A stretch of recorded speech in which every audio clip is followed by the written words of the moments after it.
Buenos días. En primer lugar, quisiera agradecer la amable invitación del doctor Beitia y del doctor Ampuero para participar en este 22 Congreso Virtual de la Sociedad Venezolana de Gastroenterología. Es para mí un placer participar en este evento, aunque sea a distancia desde Barcelona, desde el otro lado del Atlántico.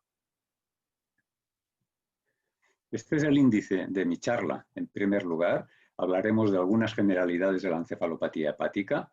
A continuación, de encefalopatía hepática y pronóstico. Después, de encefalopatía hepática y calidad de vida. Y finalmente, en la última parte de la charla, vamos a tratar de cómo mejorar el pronóstico y la calidad de vida en los pacientes con encefalopatía. Empezamos con las generalidades. Como ustedes saben, la cirrosis es una enfermedad muy frecuente que afecta a más de 1.500 millones de personas en todo el mundo y es la causa de más de 1 millón de muertes al año. Los pacientes con cirrosis fallecen de las grandes complicaciones de esta enfermedad y nos vamos a centrar ahora en la encefalopatía hepática. La encefalopatía hepática es la disfunción cerebral causada por insuficiencia hepática y o shunts portosistémicos y se manifiesta como un amplio espectro de trastornos neurológicos y psiquiátricos que abarcan desde alteraciones subclínicas al coma. Afecta a 1 de cada 3 pacientes con cirrosis o casi 1 de cada 2 y se caracteriza por una gran tendencia a la recurrencia. Como ustedes saben, estos pacientes tienen una gran tendencia a presentar nuevos episodios después del primer episodio. Y unos datos muy importantes que después desarrollaremos es que la encefalopatía es la complicación de la cirrosis que determina un peor pronóstico en cuanto a supervivencia, se asocia a una mayor frecuencia de reingresos, produce una mayor carga familiar, social y económica y determina un mayor deterioro en la calidad de vida. No vamos a entrar mucho en fisiopatología, como pueden ver en este esquema complejo que relaciona pues, el grado de insuficiencia hepática, el amonio, diferentes tipos de bacterias de la microbiota intestinal, diferentes citoquinas pro y antiinflamatorias. Es una fisiopatología realmente muy compleja, pero hoy en día se considera que es muy multifactorial. Desde luego, el amonio tiene un papel importante, y esta hiperamoniemia es consecuencia de la insuficiencia hepática, de los shunts portosistémicos, del aumento en la actividad glutaminasa intestinal. También la sarcopenia es importante. El hecho de que estos pacientes tengan poca masa muscular hace que tengan menos capacidad de aclaramiento del amonio. Y la hiperamoniemia va a producir a nivel cerebral edema astrocitario y alteraciones en la neurotransmisión. Pero aparte de la hiperamoniemia, hay otros factores que en los últimos años se ha visto que son también muy importantes, como la respuesta inflamatoria, el estrés oxidativo, las alteraciones en la microbiota intestinal e incluso alteraciones en la hemodinámica cerebral. Esta es la clasificación actual de la encefalopatía hepática. Como he dicho antes, es un espectro, es un continuo que va desde la encefalopatía hepática mínima hasta el coma.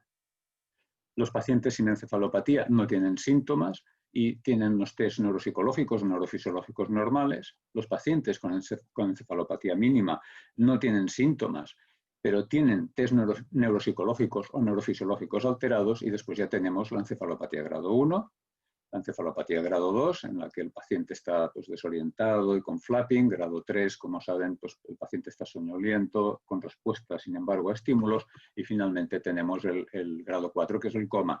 La encefalopatía mínima y la encefalopatía grado 1 son el grupo de encefalopatía encubierta y los grados 2, 3 y 4 son la encefalopatía manifiesta. Esta es la clasificación actual de la encefalopatía hepática y nos vamos a extender ahora un poco más sobre la encefalopatía hepática mínima. La encefalopatía mínima consiste en unas anomalías cognitivas muy sutiles que afectan especialmente a la atención, la vigilancia y las funciones ejecutivas. Los pacientes con encefalopatía mínima se ven normales, tienen una exploración neurológica normal, pero estas alteraciones en la función cognitiva se pueden detectar solo mediante pruebas psicométricas o neuropsicológicas y afecta a una proporción elevada de pacientes con cirrosis, entre un 30 y un 80% dependiendo del grado de insuficiencia hepática. ¿Cómo se diagnostica? Pues como he dicho, con test neuropsicológicos. El más utilizado es el CES, es el Psychometric Hepatic Encephalopathy Score, que es una batería de test neuropsicológicos. Los resultados de estos 5 test se introducen en esta página web de la Red Española de Encefalopatía Hepática. Este test está validado en diferentes países, se corrige por edad y nivel de estudios, y si se obtiene una puntuación inferior a -4, pues quiere decir que el resultado es patológico y el paciente tiene encefalopatía hepática mínima. Hay otros métodos para diagnosticar la encefalopatía mínima, como la frecuencia crítica de parpadeo. Se le coloca este dispositivo al paciente, ve una luz que parpadea a una muy alta frecuencia, y cuando el paciente, esta frecuencia va disminuyendo, y cuando el paciente detecta que la luz realmente es intermitente, pues aprieta una pera, y cuanto más le cuesta detectar que es intermitente, quiere decir que tiene un nivel más bajo de atención. Otras técnicas que se han utilizado son programas de ordenador que detecta fallos para detectar, en este caso, pues la X y la Y. Vemos que los pacientes con encefalopatía mínima tienen más fallos que los que no tienen, y que los controles. También hay aplicaciones de móvil para detectar la encefalopatía mínima, y un test que se ha introducido hace relativamente poco tiempo es el Animal Naming Test, que consiste en que el paciente tiene que decir nombres de animales diferentes durante 1 minuto. Se corrige por edad, nivel de estudios, y si el paciente dice más de 15 animales por minuto sería lo normal. Si dice entre 10 y 15 sería sugestivo de encefalopatía mínima, y si dice menos de 10 pues sería compatible con que el paciente tuviera encefalopatía grado 1. Es un test grosero, pero que en la práctica clínica es bastante útil y es rápido de aplicar. Pasamos al siguiente punto, después de estas generalidades sobre encefalopatía hepática, que es encefalopatía y pronóstico. Como he dicho antes, la encefalopatía es la complicación de la cirrosis que comporta un peor pronóstico. Estos pacientes tienen una mortalidad de un 15% durante el ingreso, pero esta mortalidad llega hasta el 40% al año del primer episodio. Y aquí vemos cómo en este estudio del doctor Planas, la supervivencia de los pacientes que tenían encefalopatía era la peor de todas las complicaciones de la cirrosis, peor que los pacientes con ascitis, con infección o con hemorragia por hipertensión portal. Pese a este mal pronóstico, la encefalopatía no determina prioridad para el trasplante hepático, que se suele priorizar según la clasificación, según el score de Mel. Este es un estudio con casi 100.000 pacientes con cirrosis en lista de trasplante hepático, y como pueden ver aquí, estos son los factores predictivos de mortalidad, y como podemos observar, la encefalopatía hepática fue el principal factor predictivo independiente de mortalidad en lista de espera. No solo la encefalopatía hepática, sino la encefalopatía hepática mínima también es un factor de mal pronóstico. En este estudio del doctor Ampuero pueden observar cómo los pacientes con encefalopatía mínima tenían peor supervivencia que los pacientes que no tenían encefalopatía hepática mínima durante el seguimiento. El pronóstico se puede, desde luego, evaluar con la mortalidad, pero también es importante la tasa de reingresos. Y la encefalopatía hepática sería la complicación de la cirrosis que determina una mayor tasa de reingresos, debido a esa tendencia a recurrir. En este estudio, el doctor Bajas, con más de 1.000 pacientes con cirrosis, la presencia de encefalopatía fue un factor predictivo muy importante de reingreso a los 90 días. Pasamos al siguiente punto, encefalopatía hepática y calidad de vida. En esta revisión del año pasado pueden observar la relación entre encefalopatía hepática y calidad de vida en múltiples estudios. Y como pueden ver, la mayor parte de ellos dicen que sí, que hay relación, que la encefalopatía hepática deteriora la calidad de vida evaluada con diferentes cuestionarios. El Sickness Impact Profile, el SF36 o el Chronic Liver Disease Questionnaire, que son los más utilizados en los pacientes con cirrosis.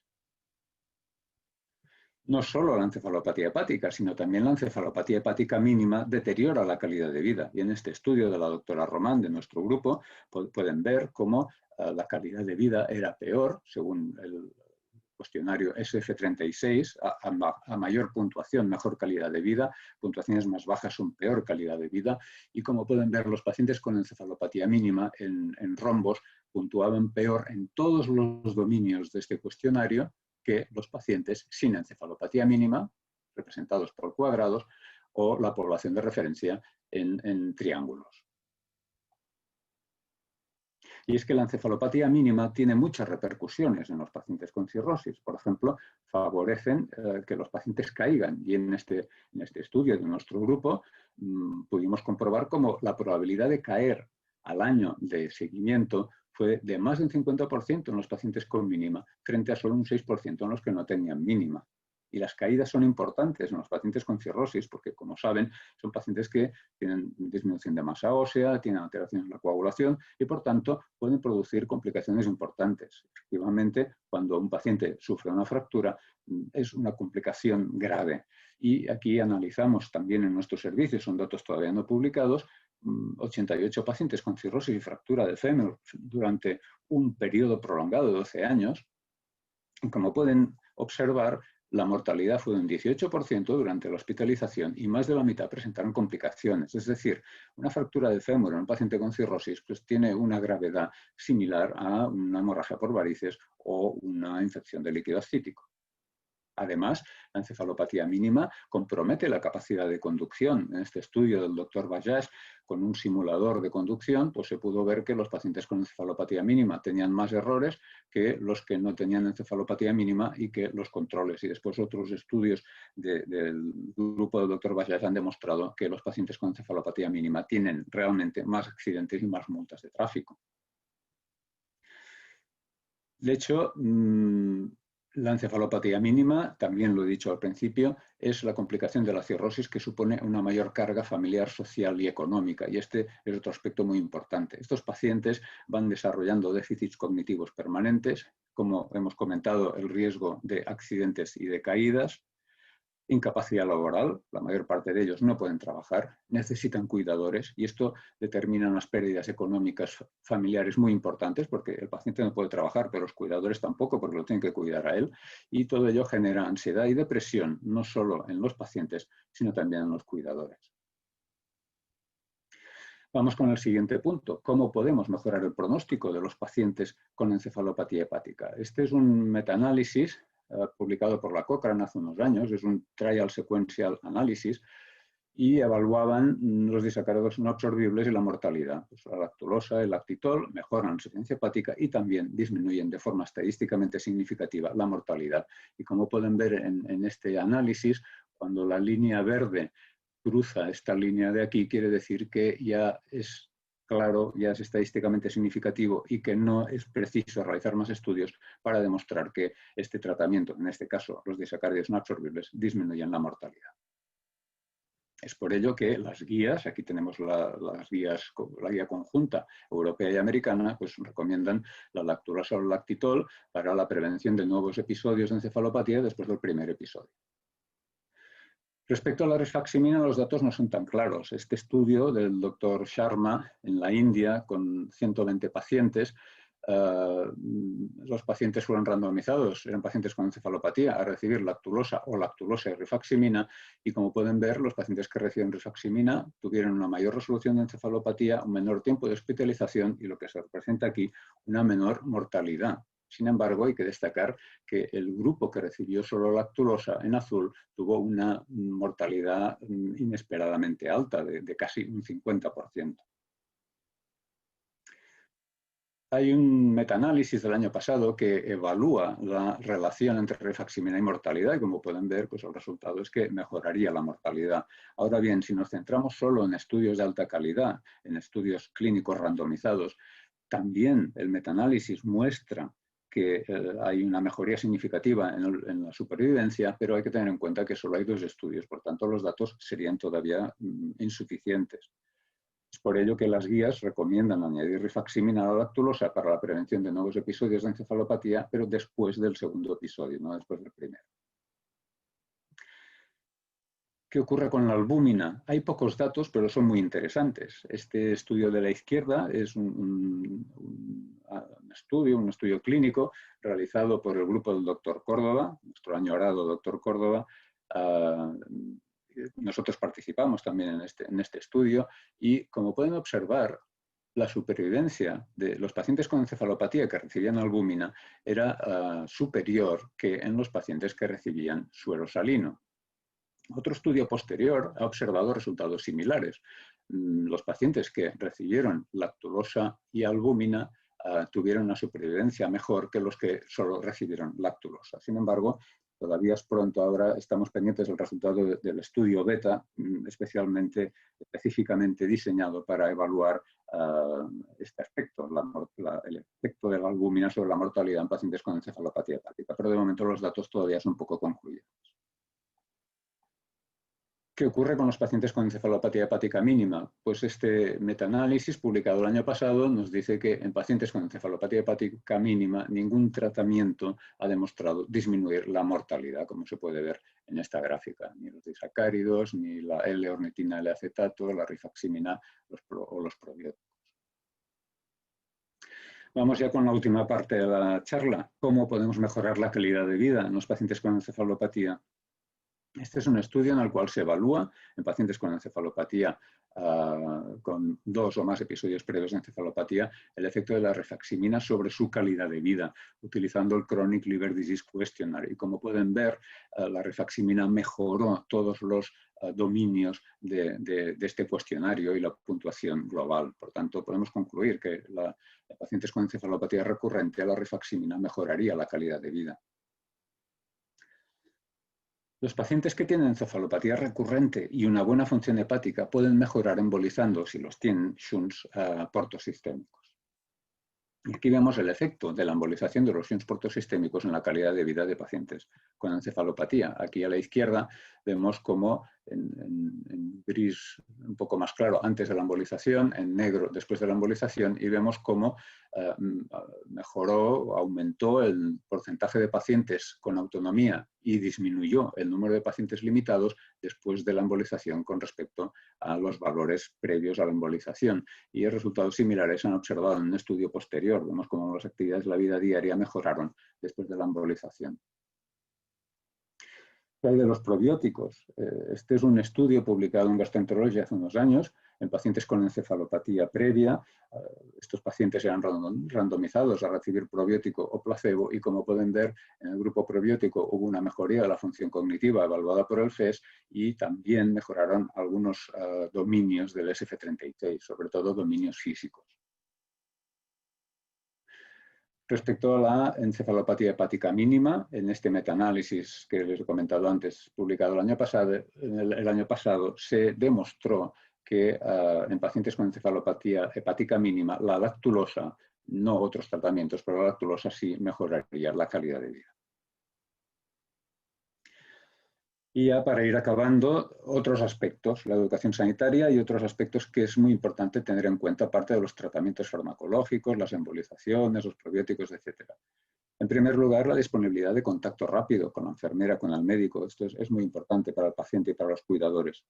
También la educación del paciente, de su familia y de los cuidadores. Reconocer los signos de alarma. Informar al paciente de los posibles efectos secundarios de la medicación, sobre todo los disacáridos no absorbibles que producen con frecuencia diarrea o flatulencia. A la nutrición, asegurar que el paciente tiene una buena nutrición, que mantenga una masa muscular. No deben restringirse las proteínas a estos pacientes. El ejercicio también, el ejercicio es muy beneficioso, adecuado a la capacidad del paciente.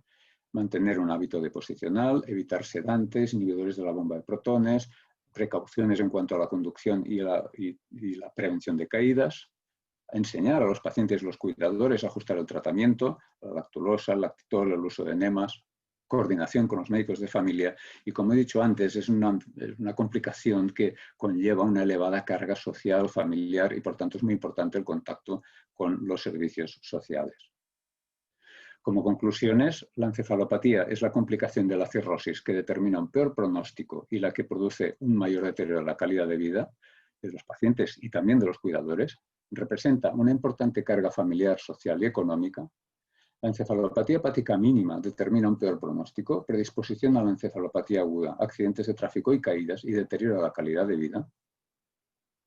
Los disacáridos no absorbibles, la rifaximina, los probióticos, la embolización de shunts portosistémicos pueden mejorar el pronóstico y la calidad de vida en los pacientes con encefalopatía. Es importante una dieta adecuada, sin restricción de proteínas y el ejercicio adaptado a cada paciente. Y finalmente, la educación del paciente y sus cuidadores es esencial para prevenir la recurrencia de la encefalopatía y mejorar la calidad de vida en los pacientes con cirrosis.